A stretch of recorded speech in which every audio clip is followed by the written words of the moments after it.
Hindi ako sure kung dapat silang bigyan ng title na Flapsina King and Queen, ha?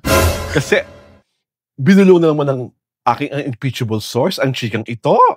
This is Alwin Ignacio, the diva that you love, together with Miss Pagkamaring Ultra Maldita. Hi, this is Alex Bros. And you are watching The Kitty Show. Ang taray na talaking showbiz edition. We placed this item sa difficult round because kami po ay supporters ng Filipino film. And hearing that there are movies not performing well sa box office, despite the hype and despite the claim, nalulungkot po kami. From a very reliable and impeachable source, binulong po sa akin na ang latest movie ni Barbie Fortesa na P77 at ang Sanjo Marudo starrer na How to Get Away from Your Toxic Family ay Flapsina, Laos sa Takilya. Ang pinapakita ng ka-social media ay puro mga siksik, liglig at umaapaw na mga black screening. Pero, papupunta raw po kayo sa mga sinihan kung saan palabas ang pelikula ni Fortesa at Marudo, kaya ipasok niya raw po ang 12 nagtatabaang elepante, maluwag pa rin ang sinihan. Parang kayong elepanteng nakita mo nagdadamit-damitan ng isang araw, Mars. Oh my God, I forgot na that. You reminded me. Niremind na kita kasi nga, My yun God. ang perfect example. Kung 12 ganon, pumasok sa loob ng sinihan, kulang pa rin siya. Maluwag na maluwag pa rin ang sine. So, question. Sa tingin mo, bakit for all the efforts, kay Barbie muna tayo, ang dami niya ng pelikula with Derek Monasterio, with Ken Chan, with Jack Roberto, with the national artist Nora Honor. Lahat sila, flape. Bakit laging tinimbang kamulit kulang ang nag-iisang Barbie Fortesa? Ito, ang aking unimpeachable source, sinanong ko, kamusta naman yung pelikula, yung P77? Sagot niya, basta magaling si Barbie Fortesa. Yung pelikula ang tinatanong ko, basta nga magaling si Barbie Fortesa. Parang, bakit for all of her husay, she cannot bring in the crowd? One, Go Mars. because she doesn't have charisma. Okay. Diba? Charisma is what spells a box office film. The magic. Oo. That unexplainable magic that lures people. Okay. Two, she may be a good actress, but to some standards, she is a starlet. Okay. Diba? Valid observation. Oo. Diba? Three, wala talaga siyang ka-appeal-appeal. Okay. She may be pretty, pero she lacks appeal. Diba? Walang nararahuyo sa ganda niya. Parang you were trying to say, she doesn't have the X factor. She doesn't have the it. Yeah. Okay. Diba? Number 4, she's a good actress. Period. No comma, no everything. Well, marami rin naman tayong mga good actresses na wala talagang box office appeal. Diba, the late great Jacqueline Jose, for one. Wala ata ako nang tandaan pelikula ng Jacqueline Jose na kumita na maliban sa dun sa naging nanay siya ni Vice Ganda. Pero hindi na naman may sole credit ang movie. Itanong mo sa bonus, kinda pero mild lang siguro. Mild din. Maraming mga mild din si Jacqueline, but wala siya super box office Mama Rosa. movie. Hindi rin naman kumita Hindi yun, rin? Nanalo siya ng Cannes, diba? Pero di pa rin yung kumita. May mga tao sa sinihan kasi curious. Yeah. So, I just really hope kung sino man ang nagka-career path at nag-guide kay Barbie Fortesa, bigyan niyo naman talaga siya ng magandang pelikula na mag-hit. Kasi, hindi mo na pwede pintasan ang manner of promotions ng P77 because it was really well promoted. Pero still, at the end of the day, hindi sapat ang isang mahusay na actress para marahuyo ang mga tao sa loob ng sinihan. At napatunayan na yan ng mga ibang actress. Marami rin mga mahusay na actress na kahit ang galing-galing nila, hindi pa rin kinakakilig ang kanilang mga itong Toxic Family. I was told by my unimpeachable source na ang pinaka-impressive sa Toxic Family movie ay ang character actor na si Richard Kwan. And that Richard Kwan raw is so right for a Best Supporting Actor nomination or even a win. Patingin mo, bakit di talaga tinao ang toxic family. Is it because of the toxic title?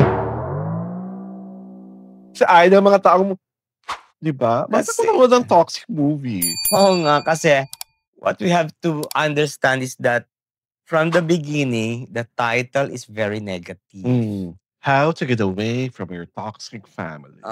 And it's very sweeping, Mhm. which people wouldn't like to see. Mhm. Kasi 'di ba parang ang pinapalabas kasi hindi yung heroic act ng isang nag-abroad, Mhm. kundi yung nanay niya.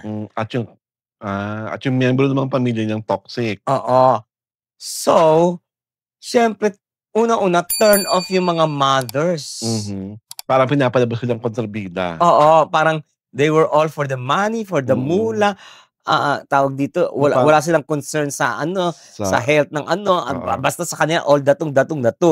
'Di ba? That was the honestly, a mother na datong is so dated already. 'Di ba? Parang may nanay pa bang gano'n hanggang ngayon? At saka hindi that film, no offense meant ang daming nagsasabi magandang review, 'di ba? Maganda ang mga reviews, in fairness.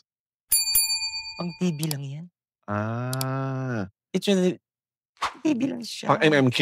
Oo. Dapat sa MMK na lang. Oo, dun lang siya. Parang feeling ko ngayon ganyan topic, mas bet sa Lovingly Yours Helen. Oo, 'di ba nung araw, 'di ba? Gabit sa Lovingly Yours yan, 'di ba? 'Di ba parang, yan, click na click yan kung nung araw ginawa, 'di ba?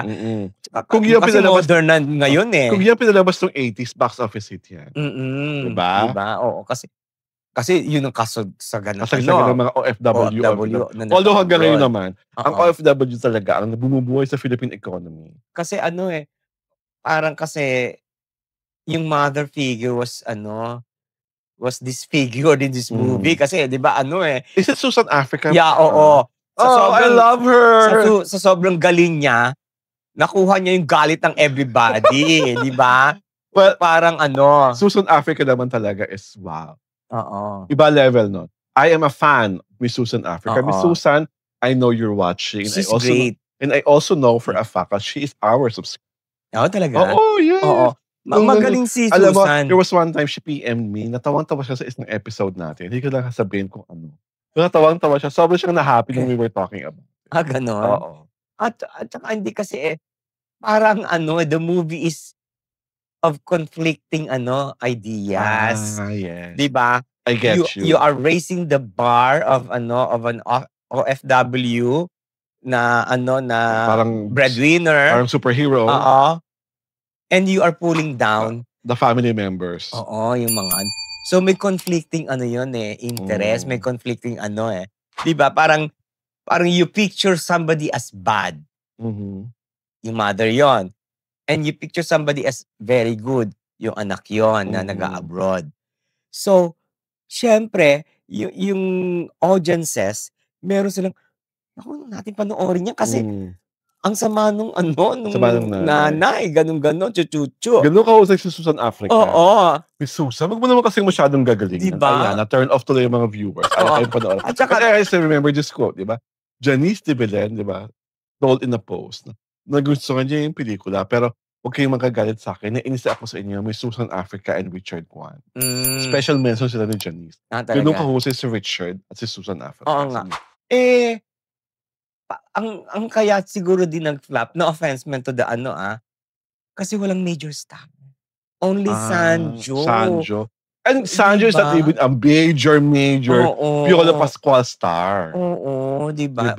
Walang let's face it, Sanjo is not a big marquee attraction. Yes, true. Diba? Yun yung Huwag kayo ma-offend doon, totoo naman yun. Oo, diba? Yung ganon. Although, the intention was good to finally give a movie na very real. Diba? Because in real life naman talaga, there are some mothers who are not really great mothers. And there are some brothers na talaga nakakabwisit. But at the end of the day, ang gusto pa rin talaga ng tao pag nanonood ng pelikula, yung feel good. Tsaka pag uwi nila, masaya sila, tumatawa lang sila, or kung nag-isip man sila, hindi sila nababagabag masyado sa pag-iisip.